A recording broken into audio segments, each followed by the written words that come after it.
कि इंडिया में जो पर्सनल लोन लोग ले रहे हैं उसमें 27% ट्रैवल के लिए लोन लिया जा रहा है, 27%। और आप कह रहे हैं कि सेविंग करके घूमने जाओ, ये बहुत तो अलग। टोटली उल्टा है। हाँ, देखिए, these are called bad loans. Bad loans होते हैं जब आप लोन लेते हो और कंजम्पशन कर देते हो।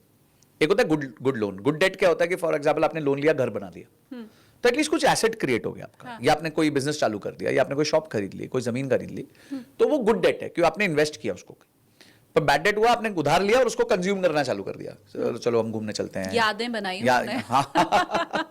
पर यादों पे ईएमआई तो देनी पड़ेगी ना। यादें तो एक पल की थी, हर रोज थोड़ी फोटो खोल के बैठोगे। तो ईएमआई तो 5 साल देनी पड़ेगी ना आपको। तो वही ना, हम कहते हैं कि स्टोरी तो 24 घंटे में चली जाती है, पर ईएमआई 5 साल रह जाती है। सो दिस इज द, क्या कहते हैं, sad part of our country. और क्या हमें बैड डेट नहीं लेना चाहिए? बिल्कुल लेना चाहिए। बट कितना लेना चाहिए? अपनी टेक होम इनकम का 15% से ज्यादा नहीं होना चाहिए। अगर आपकी टेक होम इनकम 1 लाख है तो आपकी बैड डेट ईएमआई 15,000 से ऊपर नहीं होनी चाहिए, उससे नीचे होनी चाहिए। अगर आप ये रेशियो मेंटेन कर सकते हैं तो प्लीज एंजॉय। इससे क्या फायदा होता है? जब आप ये रिस्ट्रिक्शन डाल देते हो ना, तो अब 2 ही कंडीशन में आप नई चीज ले सकते हो। या तो पुरानी की ईएमआई चुक चुकी है, विच इज वेरी गुड, अच्छी बात है, तो आपके पास स्पेस क्रिएट हो गई। समझे कोई चीज थी जिसकी 7,000 की ईएमआई थी, अब वो खत्म हो गई, तो अब आप नई चीज ले लो ना जिसकी 7,000 की ईएमआई है। या आपकी इनकम बढ़ जाए, आपकी इनकम आज 1 लाख है, वो 2 लाख हो गई, वेरी गुड, कोई प्रॉब्लम नहीं है। तो आप 30,000 का खर्चा कीजिए, ईएमआई भरिए, क्यों? अब आपकी इनकम बढ़ गई है। कल की इनकम आपकी 10 लाख हो जाए, हाँ। तो 10 लाख के हिसाब से करिए। आपकी इनकम 1 लाख है तो 1 लाख के हिसाब से करिए। मुझे एक चीज़ आप और समझाइए। 2 लोग हैं, एक जिसने गाड़ी खरीदी है और उसकी ईएमआई उसने 3 साल के लिए बांधी है, और दूसरा है जिसने 7 साल के लिए लोन लिया है। एक शख्स है जिसने घर खरीदा है और उसका लोन उसने 12 साल के लिए लिया है, दूसरे ने 20 साल के लिए लिया है। दोनों में से कौन सी स्ट्रैटेजी ज़्यादा सही है? देखिए, ये ना थोड़ा इंडिविजुअलिस्टिक आंसर है। उसका रीजन ये है कि कुछ लोगों को उधार पसंद नहीं होता बहुत ज्यादा। उनको चाहिए तो है उस टाइम बिकॉज उनके पास पैसा नहीं है, बट उनको चाहिए जल्दी निपट जाए। तो इसको मैं फाइनेंशियल डिसीजन नहीं कहता, मैं इसको मैं मनी डिसीजन कहता हूं। मनी डिसीजन का मतलब तो जो आप इमोशन के साथ लेते हो, जिसमें प्योर लॉजिक नहीं चलता।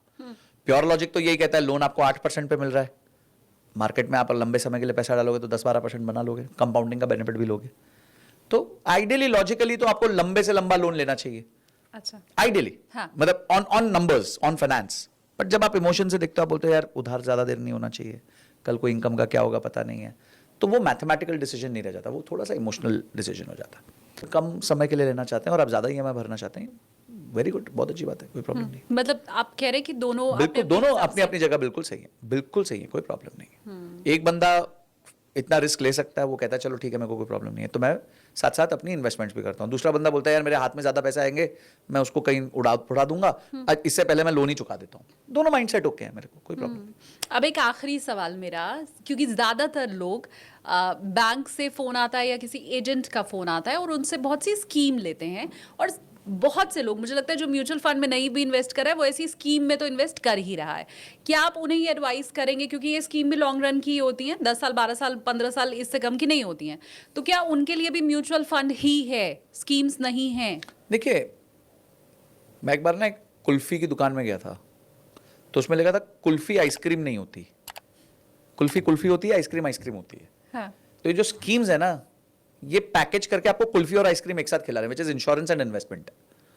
इंश्योरेंस इंश्योरेंस होती है, इन्वेस्टमेंट इन्वेस्टमेंट होती है। इंश्योरेंस के पर्पज के लिए आप इन्वेस्टमेंट मत लीजिए, और इन्वेस्टमेंट के पर्पज के लिए इंश्योरेंस मत लीजिए।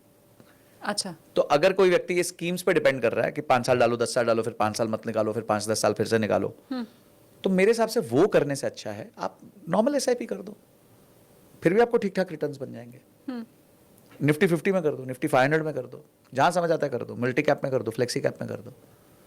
बट ये स्कीम्स, देखिए कोई भी चीज जो फिक्स्ड होती है ना, वो आपको हाई रिटर्न्स नहीं दे सकती। और ये गलती उनकी नहीं है जो आपके दे रहे हैं स्कीम, उनकी क्या गलती है? वो तो कह रहे भाई आप मांग रहे थे, हमने दे दिया एक प्रोडक्ट, हाँ। आपको समझ नहीं आई, आपकी गलती। उन्होंने तो आपकी डिमांड थी ना कि भाई मेरे को ऐसा एक प्रोडक्ट चाहिए, पर फिक्स्ड रिटर्न्स जो भी स्कीम देगी वो आपको ज्यादा रिटर्न्स नहीं दे पाएगी, वो हमेशा कम रिटर्न्स देगी आपको। And that you have to always remember, you मतलब ये आप भूल नहीं सकते। तो मेरा कहना होगा एसआईपी करिए, स्कीम्स छोड़ दीजिए।